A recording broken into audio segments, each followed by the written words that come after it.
यानी तू स्कूल नहीं जाना चाहती है? नहीं, स्कूल जाना चाहती हूँ। तो फिर क्या चाहते हैं?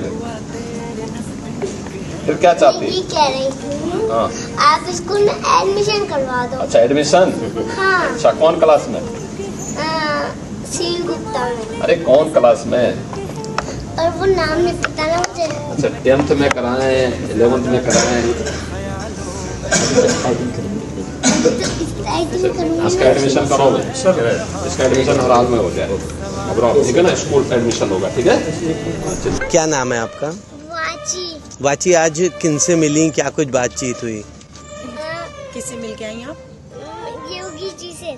कैसा लगा उनसे बातचीत करके आपको? बहुत अच्छा। कुछ खाने को भी दिया उन्होंने? बिस्कुट और चॉकलेट। करके गुस्ताखियां मांगे ना माफिया।